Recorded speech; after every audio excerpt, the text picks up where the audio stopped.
ये मैं आपसे पूछता हूँ, जो आरोप, मैं एक तो सबसे पहले हमारे राष्ट्र के गौरव भगत सिंह जी को प्रणाम करता हूँ, नमन करता हूँ। कांग्रेस धरातल में चली गई है। आपको पता है ये चुनाव किसके नेतृत्व में हो रहा है? पूर्व मुख्यमंत्री जी के, जो पूर्व सांसद हैं, मैं उनका नाम भी लेता हूँ। 2018 की जो आपने वीडियो देखी है, पूरा सार मध्य प्रदेश का उसके अंदर है। वो हमें क्या सिखाएंगे? भारतीय जनता पार्टी पूरे राष्ट्र की एक सर्वश्रेष्ठ पार्टी है। मध्य प्रदेश का मुख्यमंत्री और देश का प्रधानमंत्री हमेशा समाज के हर तबके के विकास और प्रगति की बात करता है। मैं आपसे पूछता हूँ, ये गद्दारी की बात करते हैं। किसानों के साथ गद्दारी किसने की? 2 लाख का एक को भी कर्ज माफ हुआ, एक की बात कर रहा हूँ। गद्दार हुए कि हमें? युवाओं के सपने के साथ गद्दारी उन्होंने की। तो जयचंद हुए कि हमें? गद्दारी उन्होंने की, कांग्रेसियों ने। और ज्योतिराज सिंधिया जी ने अन्नदाताओं के लिए, किसानों के लिए, तुलसी सिलावट ने इन सब के लिए किसानों के साथ अन्याय, छल, गद्दारी किसान के साथ। एक भी किसान का 2 लाख का कर्ज माफ नहीं हुआ। एक भी बेरोजगार युवाओं को बेरोजगारी भत्ता नहीं मिला। हमारी बेटी जो 21 से बढ़ा के 51, उसकी पूर्ति नहीं हुई। अतिथि विद्वान, अतिथि शिक्षक और समाज का जो अंतिम व्यक्ति गरीब है, उसके साथ अन्याय हुआ। इसके लिए ये सरकार को हम छोड़ के आए हैं। ये आप जानते हैं, गद्दार हुए हम थोड़ी हैं। हमने तो समर्पण, त्याग और तब कुर्बानी दी है मध्य प्रदेश के विकास और प्रगति के लिए, किसानों के लिए, अन्नदाताओं के लिए, युवाओं के लिए, बेटी के लिए। ये हमारा त्याग और बलिदान मध्य प्रदेश के हित में है। मैंने बयान सुना है उनका। मैं उनसे 3 सवाल पूछना चाहता हूँ। पहला सवाल ये कि जो उन्होंने बोला है कि किसानों की कर्ज माफ़ी नहीं हुई थी। अनेक कांग्रेस के मंचों से पूर्व मुख्यमंत्री कमलनाथ जी की उपस्थिति में स्वयं मंत्री सिलावट ने 50 बार जो कर्ज माफ़ी हुई थे उसका गुणगान करा है, महिमा मंडन करा है। या तो वो उस समय झूठ बोल रहे थे या अब झूठ बोल रहे हैं।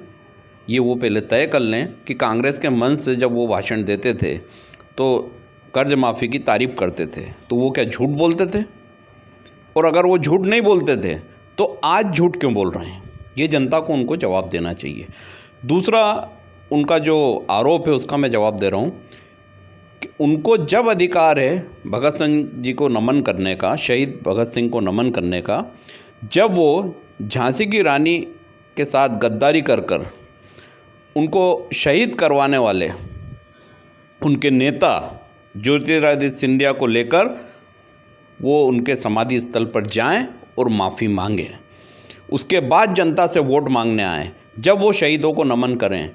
आज सिलावट में इतनी हिम्मत है, मंत्री सिलावट जी में इतनी हिम्मत है, क्या वो सिंधिया को ये बोल सकते हैं कि वो उनके साथ चलें और ग्वालियर में जो समाधि स्थल है उस पर अपने कर्मों के लिए, अपनी गद्दारी के लिए झांसी की रानी लक्ष्मीबाई से माफ़ी मांगे?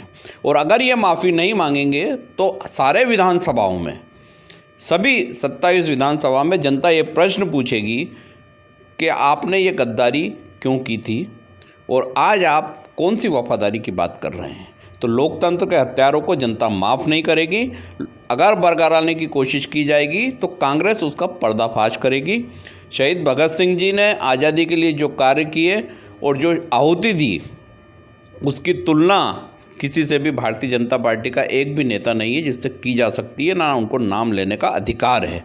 तो ये मंत्री महोदय को बोलने के पहले सोचना चाहिए, बोल के बाद में सोचते हैं, ये आदत उनकी बहुत ख़राब है। युवाओं के मुद्दे पे उन्होंने कहा कि युवाओं को जो है उन्होंने भत्ता 4,000 रुपये महीना भत्ते देने की बात कांग्रेस ने की थी, लेकिन वो भी वादा खिलाफी हुई।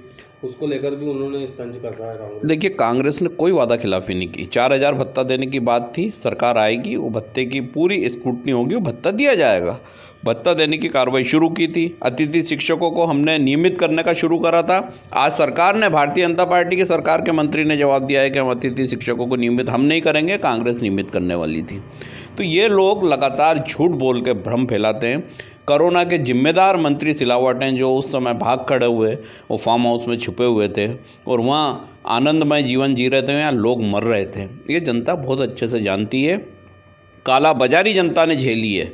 कलश यात्रा में लाखों रुपए फूकने वाले, उसी सांवेर में 2 दंपतियों ने इसलिए आत्महत्या कर ली कि उनको पैसे नहीं थे दूध खरीद के चाय बना सकें।